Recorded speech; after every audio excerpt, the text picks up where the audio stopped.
Welcome to news wise. मैं हूं आरिफा नूर। आज प्रोग्राम में हम बात करेंगे सबसे पहले जो साबिक army chief retired general Qamar Javed Bajwa साहब के कुछ ख़यालात हम कह सकते हैं इमरान खान साहब से वो सामने आए हैं। एक सीनियर एंकर पर्सन और कॉलम निगार जावेद चौधरी साहब जो काफ़ी दिनों से कॉलम्स लिख रहे हैं बाजवा साहब पर, उन्होंने अपना जो एक ताज़ा तरीन कॉलम लिखा है उसके अंदर उन्होंने गुफ्तगू को कोट किया है जनरल बाजवा की।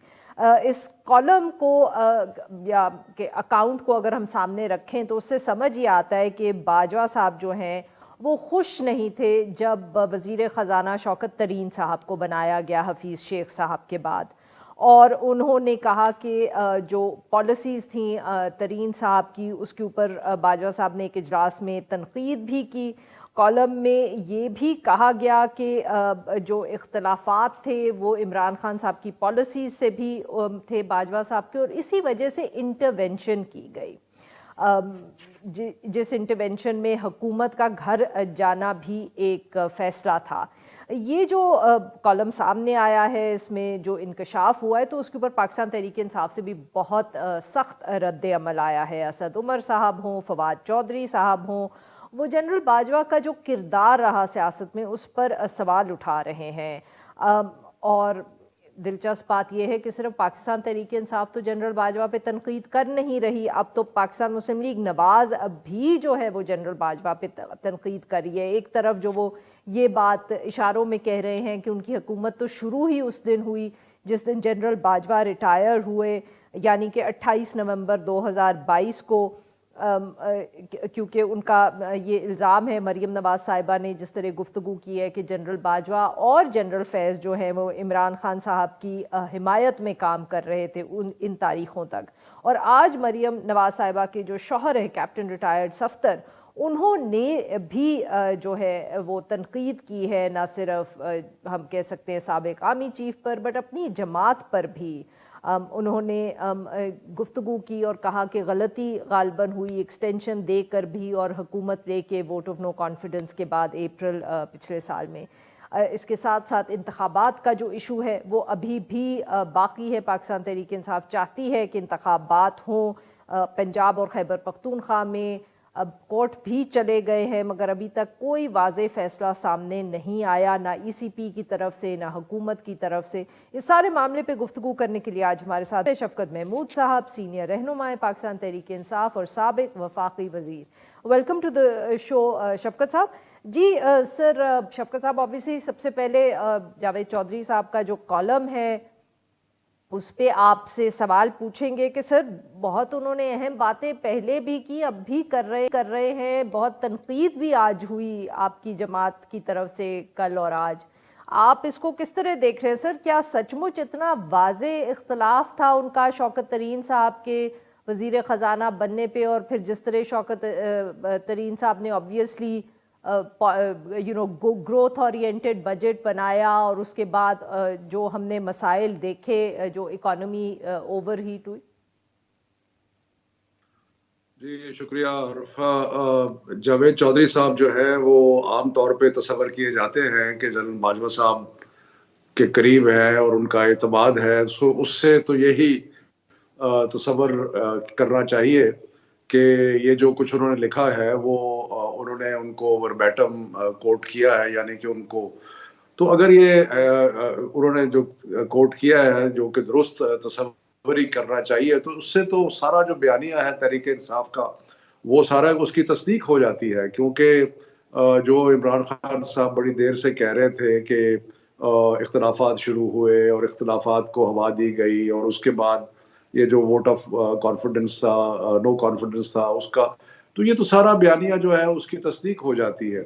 और उससे फिर एक और चीज़ भी ज़ाहिर होती है कि अगर हमने आगे एक मुस्बत अंदाज में बढ़ना है तो उसके लिए बहुत ज़रूरी है कि सियासत जो है वो सियासतदान ही करें, आपस में अदारे जो है उसमें शामिल ना हों, ताकि ये मामला जो हैं वो पॉलिटिकल जो भी हैं जिस तरीके से भी हैं, क्योंकि अगर हमने अपनी जमहूरियत को आगे लेके चलना है और हमारी जमहूरियत जो है वो आइन और कानून के मुताबिक अगर चलनी है तो फिर उसके अलावा तो कोई और चारा नहीं है। और हकीकत तो ये है کہ اگر ہم جمہوری قدروں کو ایک طرف بالائے طاق رکھ دیتے ہیں، جیسے کہ آج کل نظر آ رہا ہے کہ یہ صحیح. جو امپورٹڈ حکومت ہے یہ الیکشن 90 ڈیز سے بھاگ رہی ہے اور ہزار قسم کے بہانے تلاش کر رہی ہے، تو مجھے تو بڑا افسوس ہوتا سر ہے ابھی کہ الیکشنز، ہاں معاف نہیں، میں کریے گا آپ کی صرف یہ بات میں کاٹ رہی ہوں، مجھے الیکشنز پہ بھی بات کرتے ہیں. جی جی آپ مکمل کر لیں جلدی سے. نہیں، میں صرف یہ کہہ رہا تھا کہ وہ میں ایک مثال دے رہا تھا، اس کی علیحدہ بات کر لیں گے، لیکن میں مثال یہ دے رہا تھا کہ آئین اور قانون جو ہے وہ فنڈامنٹل ہے ہماری، اگر ہم نے جمہوریت کو آگے لے کے چلنا ہے تو اس میں جو چیزیں الاؤڈ ہیں وہ ہونی چاہیے اور جو الاؤڈ ہیں وہ نہیں ہونی چاہیے، جو الاؤڈ نہیں ہے وہ نہیں اچھا ہونی چاہیے. سر، اب یہ جو اب کالم سامنے آیا ہے اور جس میں شوکت ترین صاحب کا ذکر ہے، اور وہ تو سر اس سے پھر یہ سوال بھی دماغ میں آتا ہے لوگوں کے کہ پھر حفیظ شیخ صاحب کو جو سینٹ کا الیکشن جو وہ ہارے، پھر وہ ان کو کسی نے ہروایا کیا اس فیصلے میں کہ وہ الیکشن سینٹ کا نہیں جیتیں گے تاکہ شوکت ترین صاحب جو ہیں وہ فائنانس منسٹر بن سکیں، تو سر پھر وہ فیصلہ آپ لوگوں نے کیا، جنرل باجوہ صاحب کو بتائے بغیر کیا؟ آئی مین وی کانٹ جسٹ، ہم کہانی یہاں سے تو نہیں شروع کر سکتے کہ شوکت ترین صاحب فائنانس منسٹر بنے تو جنرل باجوہ صاحب ناراض ہوئے. ہمیں تو پھر یہ بھی سوال پوچھنا پڑے گا کہ حفیظ شیخ صاحب جو الیکشن ہارے وہ کس طرح ہارے؟ دیکھیں، مجھے تو اس چیز کا علم نہیں ہے کہ وہ ناراض تھے یا خوش تھے شوکت ترین کے، میں شاید پریوی نہیں تھا اس انفارمیشن کا، لیکن یہ تو میں آپ کو ضرور کہہ سکتا ہوں کہ حفیظ شیخ صاحب کے الیکشن کے لیے ہم نے سرتوڑ کوشش کی. میں خود ان کے ساتھ فیصل آباد بھی گیا، لاہور میں بھی میں ان کے ساتھ شامل ہوا، ہم نے کنویسنگ کی، ہم نے اپنی پوری کوشش کی، اور اس میں آپ کو پتہ ہے کہ ویڈیو سامنے آئے جس میں پیسہ چلا، یوسف رضا گیلانی کے بیٹے جو ہیں اس کی ویڈیو آئی جس کے اوپر کوئی کارروائی نہیں ابھی تک ہوئی. تو مقصد یہ ہے کہ ہم نے اس کے بارے میں تو کوئی دو رائے نہیں ہے کہ ہم نے تو بڑی محنت کی حفیظ شیخ صاحب کو جتوانے کی، اور میرا خیال ہے کہ عمران خان صاحب کی خواہش یہ تھی کہ اگر وہ جیت جاتے تو وہ سینیٹر بن کے مکمل طور پہ فائنانس منسٹر بن سکتے تھے. تو اس لیے میرا خیال ہے کہ اس قسم کا مفروضہ تو مناسب نہیں ہے کہ جی ہم خود چاہتے تھے کہ وہ نہ جیتیں.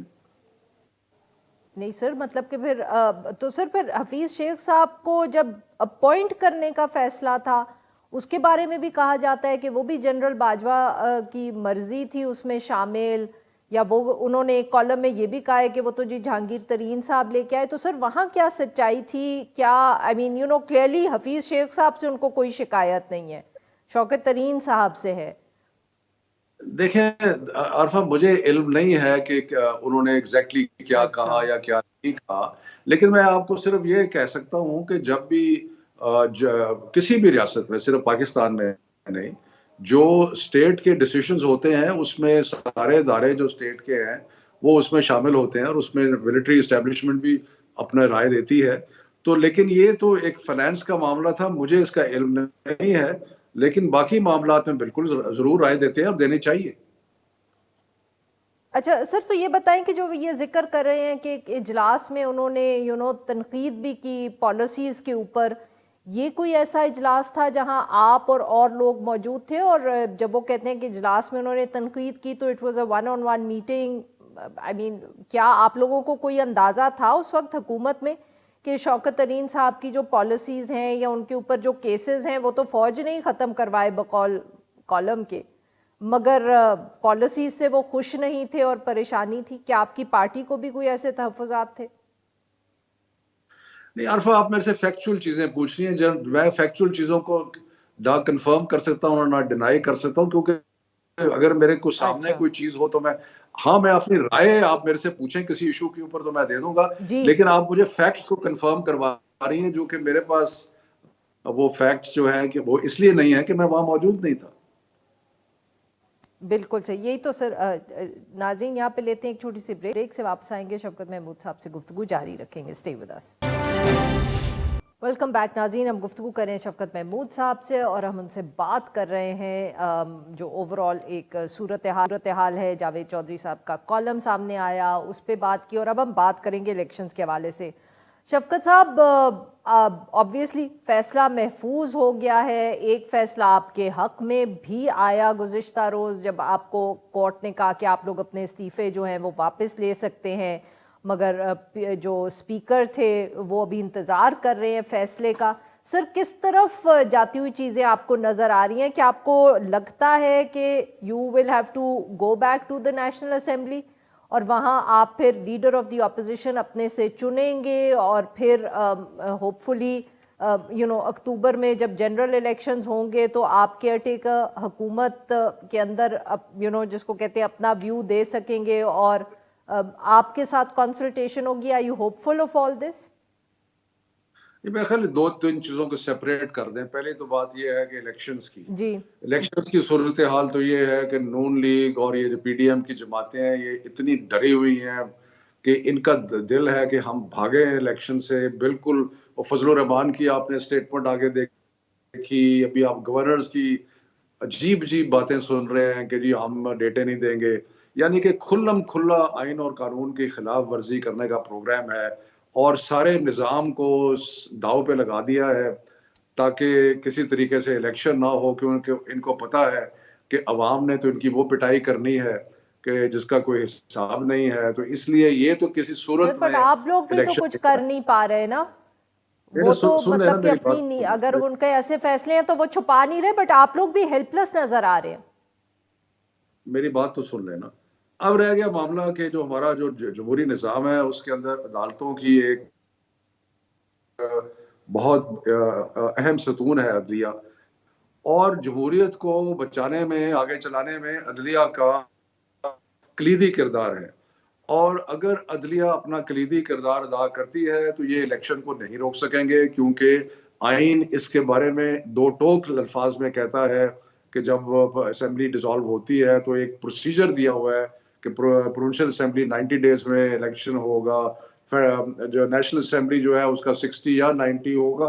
यानी कि बड़ा सिक्के बंद पत्थर पे लकीर आप कह लें कि वो लिखा हुआ है, और उसकी तहफ़्फ़ुज़ और हिफाज़त अदालतों ने करनी है। अल्लाह करे करे, क्योंकि अदरवाइज इन लोग सब दांव पे लगा दिया है। बाकी रह गया मामला नेशनल असेंबली में जाने का। वो तो 43 लोगों के बारे में जजमेंट आ गई है, वो जाएंगे।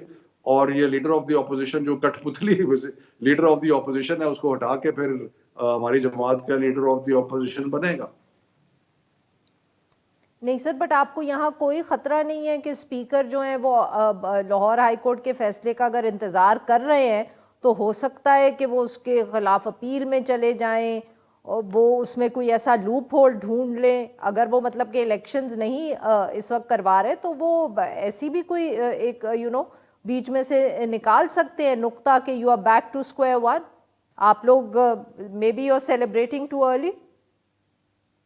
नहीं, हम सेलिब्रेट नहीं कर रहे हैं। हम सिर्फ ये कह रहे हैं कि ये लोग तो, जैसे मैंने कहा कि पहले के जब हम असेंबली में नहीं जा रहे थे तो ये रोज हमें आवाजें कहते थे कि आइए आइए आइए, हम वेलकम करेंगे। जब हमने आने का इशारा किया तो ये घबरा गए और इन्होंने घबराहट में सारी चीजें। और बड़ी एक फनी चीज हो रही है, मैं थोड़ा सा जिक्र कर दूं उसका, कि प्रोविंशियल असेंबली के इलेक्शंस के बारे में लॉ एंड ऑर्डर खराब है, सब कुछ ठीक नहीं है, पैसे भी नहीं है, लेकिन जो बाय इलेक्शन है नेशनल असेंबली के वो हो रहे हैं। तो यानी कि अजीब तजादात हैं। हमने एक्चुअली सारे निज़ाम को, सब कुछ को मजाक बना दिया है।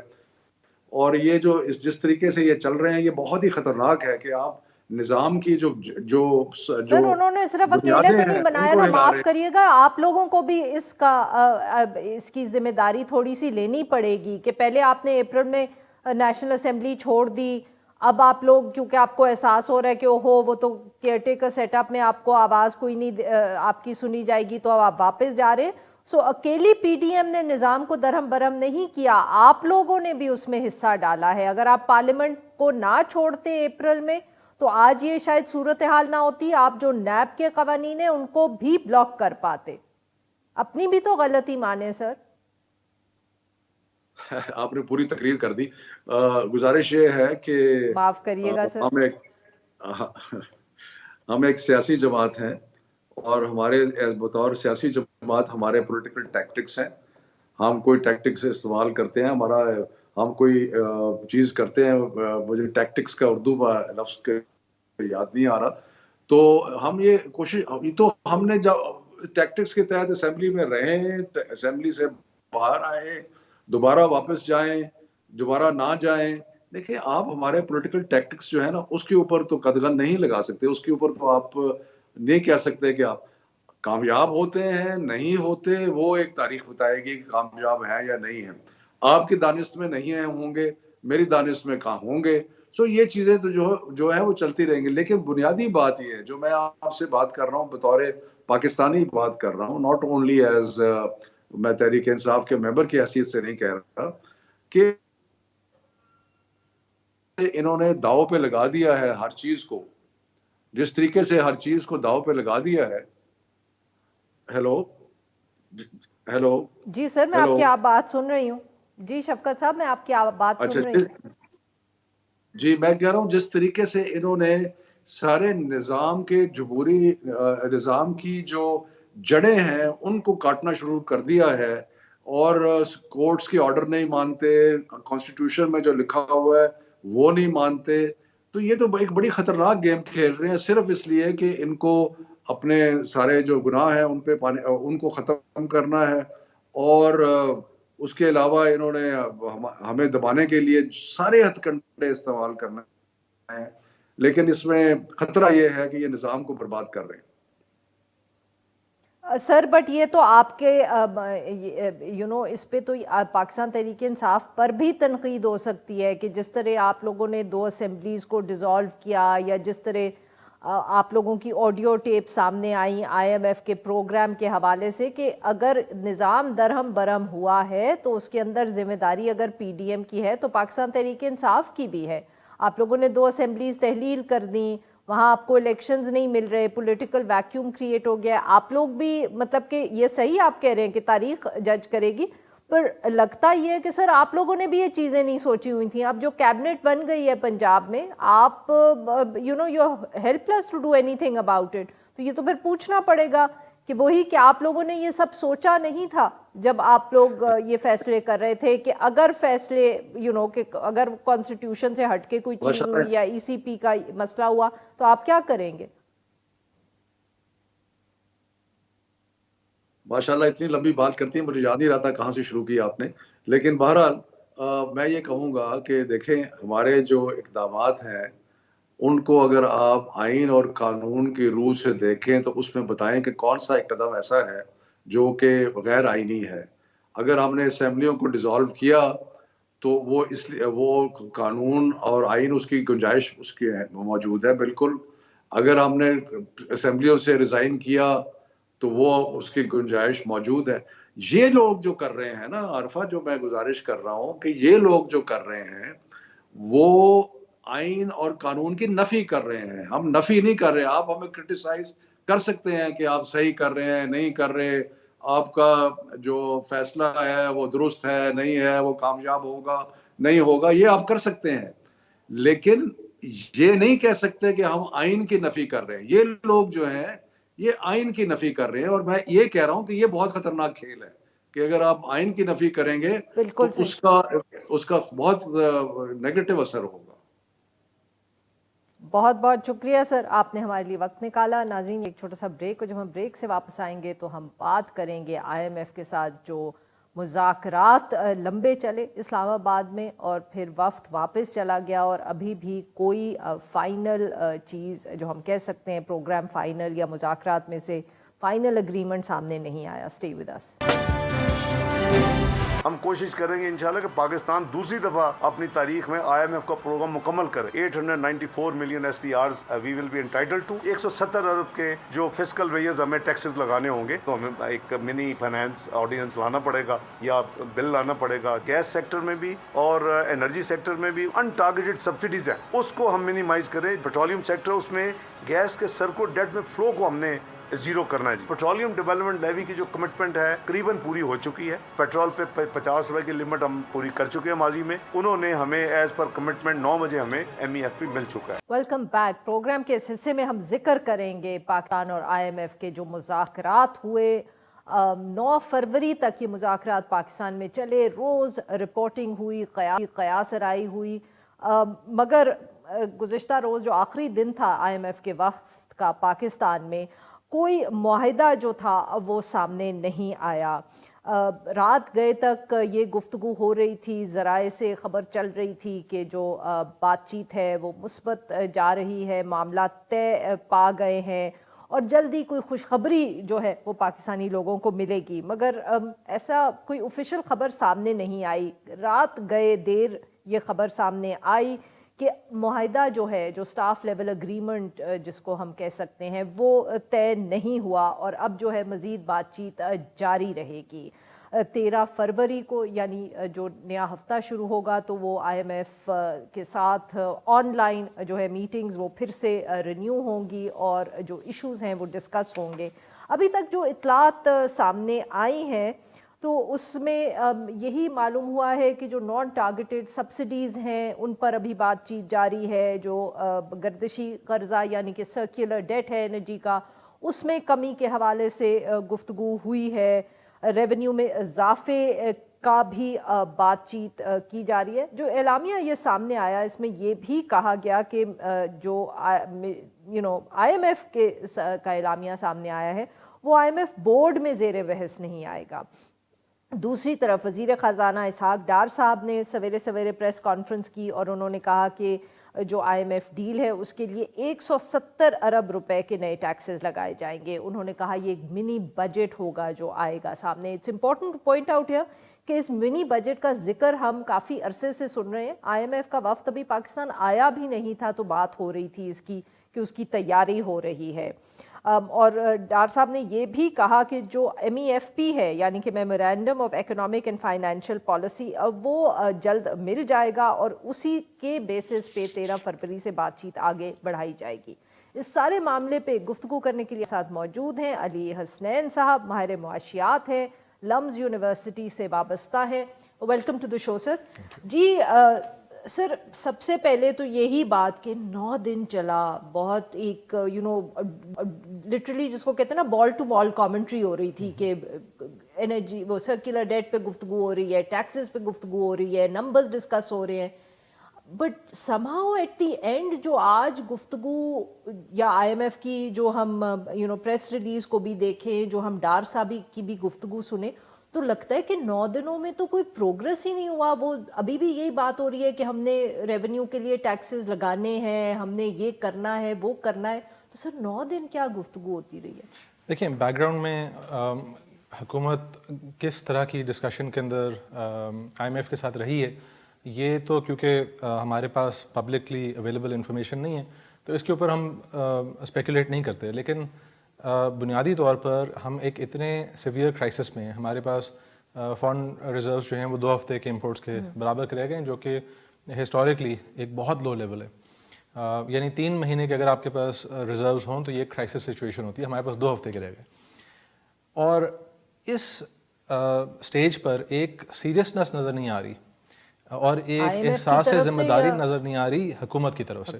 बल्कि मैं तो यहाँ तक समझता हूँ कि IMF लगता है कि पाकिस्तान के मुस्तकबिल के लिए ज़्यादा तकलीफ़ ले रही है बनिस्बत हुकूमत के, क्योंकि अगर आप चाहते हैं कि अपनी मईशत को एक बेहतरी की तरफ लेकर आएँ तो जो बुनियादी आपने इक़दामात उठाने ये तो बहुत वेल अंडरस्टूड हैं एक्सपर्ट लेवल पर।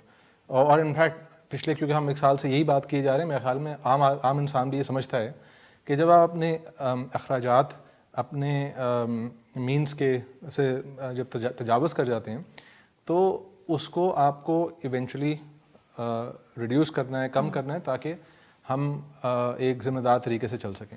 वो जो स्टेप्स होने चाहिए, चाहे वो टैक्सेशन के हैं, चाहे वो अपने अखराजात को देखना और उनको इमरजेंसी लेवल पर रिड्यूस करना, या जो मुख्तलिफ और चीज़ें हैं, उनमें कोई एक ज़िम्मेदारी का एलिमेंट अनफॉर्चुनेटली नज़र नहीं आ रहा। अच्छा सर, ये बताएं कि अब जैसे मैंने कहा कि ठीक है हमें मालूम नहीं है, बट अखबार में खबरें तो आती हैं, एज ए जर्नलिस्ट मैं उनका जिक्र करूंगी कि ये वक्त अभी पहुंचा भी नहीं था तो हमें मिनी बजट के हवाले से बताया जा रहा था कि टैक्सेस बढ़ाने हैं। इसी तरह हमें ये भी मालूम था कि बेसिकली गैस की कीमत बढ़ानी है, बिजली की कीमत बढ़ानी है, थोड़ा सा शायद हम कह सकते हैं कि कयास आई थी कि जी पेट्रोल के ऊपर टैक्स बढ़ाना है कि नहीं बढ़ाना। जी ये तो बेसिक चीज़ें थी। जी जी बिल्कुल। बेसिक इन द सेंस कि ऑब्वियसली ये बहुत मुश्किल फैसले हैं सियासी तौर पे, मगर ये इनमें कोई चॉइस नहीं थी। अगर if I can coat somebody from the government, उन्होंने कहा जी आईएमएफ का तो ये एटीट्यूड है कि टेक इट और लीव इट। तो फिर भी 9 दिन के बाद अभी भी हम कह रहे हैं कि ये हम करेंगे और फिर गुफ्तगू आगे बढ़ेगी। ये अब क्या आईएमएफ वाज एक्सपेक्टिंग कि ये हो जाएगा इन 9 दिनों में, इसलिए वो खाली हाथ वापस चले गए, या उन्होंने भी कुछ टाइम दिया सोचने का? आई मीन कुछ तो आई नो आपके लिए मुश्किल है, बट कुछ गेस करें कि क्या हुआ है। सो कुछ चीज़ें हमें क्लियरली जो पता है, हम जिम्मेदारी से जो जिस चीज़ को बयान कर सकते हैं। आईएमएफ की एक स्टेटमेंट आई है और बहुत इंटरेस्टिंग स्टेटमेंट है। उसके अंदर वो कहते हैं कि हम वो एक उनकी कुछ एक कह लें डिप्लोमेटिक एक सेंटेंसेस होते हैं कि हम पॉजिटिव उसको एक स्पिन देते हैं, लेकिन उसके अंदर 3-4 उन्होंने जो चीज़ें कही, एक उन्होंने कहा कि हम परमानेंट रेवेन्यू मेजर्स एक्सपेक्ट कर रहे हैं। अब परमानेंट रेवेन्यू मेजर का क्या मतलब है कि आप टैक्स बढ़ाएंगे और कमिट करेंगे कि वो टैक्सेस जो कि आपको बढ़ाने चाहिए वो मिडल ऑफ ईयर एक सडन पॉलिसी चेंज में सब्सिडी में तब्दील नहीं हो जाएगा। सही, ठीक है। दूसरा ये है कि वो उन्होंने पीएम के साथ एक अनस्केड्यूल्ड जो उनकी मीटिंग हुई उसका जिक्र किया कि पीएम की कमिटमेंट हम इस बात से खुश हैं कि हमारी पीएम के लेवल पर एक डिस्कशन हुई है, जिसका मतलब है कि मिनिस्ट्री ऑफ फाइनेंस से वो चाह रहे थे कि ज़्यादा हाई लेवल पर एक कमिटमेंट नज़र आए। जो सर मैं अगर आपकी बात यहाँ काट सकूं, कुछ लोग इसको ये भी स्पिन दे रहे हैं या इसकी ये भी तज्जिया कर रहे हैं कि शायद उनको सिर्फ फाइनेंस मिनिस्टर से कमिटमेंट जो थी वो उनके लिए काफ़ी नहीं थी, या डिस्ट्रस्ट बहुत है। देखिए जी, उसके ऊपर हम इस चीज़ से आते हैं कि उसी स्टेटमेंट के अंदर आगे उन्होंने लिखा है कि हम जो 2-3 चीज़ें एक्सपेक्ट कर रहे हैं कि गवर्नमेंट करेगी, उसमें से एक ये है, या जो एक रिक्वायरमेंट है आईएमएफ प्रोग्राम में जाने के लिए, वो ये है कि एक्सचेंज रेट जो है उसके ऊपर ज़्यादा मदाखलत नहीं होगी, उसको मार्केट जो भी शरह मार्केट सेट करती है उसके ऊपर जाने दिया जाएगा। अब ये एक मिनिस्टर के लिए बहुत लम्हा फ़िक्री है कि जो पॉलिसी उन्होंने अवाउड तरीके से ना सिर्फ इस टर्म में लेकिन पिछली टर्म में और जो उनके नाम से मुंसलिक हो चुकी है डारोनॉमिक्स के नाम से, जो वो पॉलिसी बजट थे कि 230 के ऊपर रखना है, या आज से 5 साल पहले बजट थे कि 100 के ऊपर डॉलर को रखना है, वो आईएमएफ ने अपनी स्टेटमेंट में लिखा है कि उससे हटकर वापस मार्केट बेस्ड एक्सचेंज रेट पर आना ज़रूरी था आईएमएफ प्रोग्राम में आने के लिए। तो या तो मिनिस्टर ये कहें कि आईएमएफ प्रोग्राम की ज़रूरत नहीं थी, अगर नहीं थी तो फिर ये डिस्कशंस इंपॉर्टेंट नहीं थी, या ये तस्लीम करना पड़ेगा हमें कि हमारी हुकूमत ने जो पॉलिसीज़ अडॉप्ट की हैं ना सिर्फ अभी लेकिन पिछले कई सालों से, वो हमारे लिए जस्टिफाइड नहीं थी। बिल्कुल सही जी। नाज़रीन यहाँ पे लेते हैं एक छोटा सा break, we'll be right back. Welcome back नाज़रीन। अब गुफ्तगू करें अली हसनैन साहब से और हम बात करें आईएमएफ के प्रोग्राम के हवाले से। अली साहब, ऑब्वियसली अब मंडे को मीटिंग है, ये शराइत तो पूरी करनी पड़ेंगी, टैक्सेस जो रेज करने की है, चाहे जितना भी मुश्किल सियासी फैसला हो। कितनी तेज़ी से आप एक्सपेक्ट कर रहे हैं? आई मीन अब ये तो नहीं हो सकता कि 2 और हफ्ते हम यूं गुजार दें, जैसे आपने कहा कि 2 हफ्ते का अगर इम्पोर्ट कवर मौजूद है तो कितने और इसको कितना और स्ट्रेच कर सकती है government? How quickly are you expecting it to happen? देखिए, हो तो बहुत पहले जाना चाहिए था। जो आईएमएफ ने अपने स्टेटमेंट में लिखा है कि टाइमली एंड डिसाइसिव इम्प्लीमेंटेशन, यानी जल्द अज जल्द और फैसला कुन इम्प्लीमेंटेशन आपने करनी है। वो कितने दिन एग्जैक्टली लगेंगे? हफ्ते 2 हफ्ते के अंदर ना सिर्फ हमें ये एग्रीमेंट इसको स्टाफ लेवल एग्रीमेंट कहते हैं, बट इसके बाद फिर एग्जीक्यूटिव बोर्ड ने भी अप्रूव करना है और कहते हैं उस पे तो महीना लग जाता है। लग सकता है, वो एक नेगोशिएटेड प्रोसेस है तो उसका टाइमलाइन एग्जैक्टली तो नहीं है, लेकिन क्योंकि हमारे बाकी जो मसाइल चल रहे हैं वो ऐसे हैं। हाँ, ये ज़रूर है कि अगर हम एक दफ़ा आईएमएफ को से एक एग्रीमेंट ब्रॉड लेवल पे कर लेते हैं तो फिर मार्केट्स भी जो है हमें शायद कुछ वक्ती तौर पे असिस्टेंस दे दें। दूसरा जो उन्होंने जिक्र किया वो ये है कि दिस इज़ नॉट इनफ, आपने पार्टनर्स है यानी आपके जो दूसरे एलाइज हैं उनसे भी मज़ीद कर्जे लेने जो हमारे और ये भी जहन में रखिए कि ये प्रोग्राम सिर्फ $1 बिलियन का है। मैं पिछले दिन देख रहा था, पाकिस्तान की इकॉनमी $350 बिलियन की है, तो तकरीबन ये आप ऐसे समझ लें कि अगर एक बंदा रोज़ की दिहाड़ी लेता है तो एक दिन की दिहाड़ी یہ IMF پروگرام 1 بلین کا اتنا ہی مقابلہ ہے جو ایک سال میں ایک دن کی دہاڑی کا ہوتا ہے. تو ہم نے اپنے آپ کو اتنا برا مس مینیج کیا ہوا ہے, لیکن اس کا مطلب یہ ہے کہ ہم نے اس کی امیجیٹلی بعد ہماری کیونکہ فائنینسنگ نیڈ زیادہ ہیں, ہمیں اگلے IMF پروگرام کے اندر بھی بہت جلد واپس جانا ہے. بٹ ڈاکٹر صاحب اس میں یہ بھی ایشو ہے کیونکہ وہی والی بات کہ IMF کا پروگرام ہوگا تو پھر جو ہمیں باقی ملٹی لیٹرل لونز ملنے ہیں, پھر جو چین سے, سعودی عرب سے, UAE سے, یہ سب ایکسٹرنل فائنینسنگ جو ہے, پر سر اس میں بھی کہتے ہیں اب حساب جو ہے وہ بہت گڑبڑ ہے اور اس کی وجہ سے بھی IMF کو تشویش ہے. مفتاح اسماعیل صاحب کہتے ہیں وہ ارینج کر کے گئے تھے, وہ آبویسلی آن لائن نہیں آیا کیونکہ IMF میں ڈیلے ہو گیا, مگر کچھ لوگ یہ بھی کہتے ہیں کہ اب وہ نمبرز بھی تبدیل ہو گئے ہیں. ایسی ہے. سو یہ اگین کیونکہ وہی بات ہے کہ ہم ڈیٹا تو نہیں دیکھ سکتے, لیکن جو اسپیکولیشن آ رہی ہے اور جو IMF کی اسٹیٹمنٹ آئی ہے اور جو اس کا پس منظر تھا, اس میں یہی اندازہ یہی لگ رہا ہے کہ شاید جو ڈیٹا ان کے ساتھ شیئر کیا گیا وہ شاید اس طرح کا نہیں تھا جو وہ ان کو ایک سرپرائز ملی ان 9 دنوں کے دوران. Let's put it this way. You are being very polite and diplomatic. جی ویل ہم لیکن اس کو یہ بھی ذہن میں رکھیں کہ IMF صرف آپ کو کوئی نقصان پہنچانے نہیں, ہماری سیاسی گفتگو اس پوائنٹ پہ پہنچ گئی کہ جی ہم معصوم بیٹھے ہوئے اور IMF جو ہے وہ ہمیں نقصان پہنچانے آ رہا ہے. IMF نے آپ کے 2 کنسیشنز دی ہیں. ایک یہ کہ انہوں نے کہا ہے کہ جو آپ کا گردشی قرضہ ہے, سرکولر ڈیٹ, اس کو آپ مزید نہ بڑھائیں, بے شک اس کو آپ ریڈیوس نہ کریں. حالانکہ سرکولر ڈیٹ میں خیال ہے شاید 6% آف GDP کافی ایک سائزبل اماؤنٹ ہے, لیکن انہوں نے آپ سے اس کے اوپر بھی کام نہیں کہا. انہوں نے کہا ابھی آپ اس کو صرف جہاں ہے وہیں رکھ لیں تو بہت بڑی بات ہے. دوسری انہوں نے آپ کو یہ چیز کہی ہے کہ جو آپ کے سیلاب کے اخراجات ہیں, فلڈ ایکسپینسز جو ہیں, اس کو آپ ریسکیو, ریلیف, ریکنسٹرکشن مینلی, اب ریکنسٹرکشن کی جو کاسٹ ہے اس کو آپ علیحدہ رکھ لیں اور اس کو ہم نہیں, یعنی ہم آپ سے یہ نہیں کہیں گے کہ یہاں بجٹ کٹ کریں, باقی بجٹ کو دیکھیے. صحیح. تو یہ انہوں نے 2 میجر کنسیشنز ان 9 دنوں میں دی ہیں. یہ ایگزیکٹلی انہوں نے کب سے یہ اس ڈسکشن کے اندر بات نکلی ہے. صحیح. بٹ ڈاکٹر صاحب very quickly were towards the end of the show, but یہ these are all still temporary measures. بالکل ایسی ہے.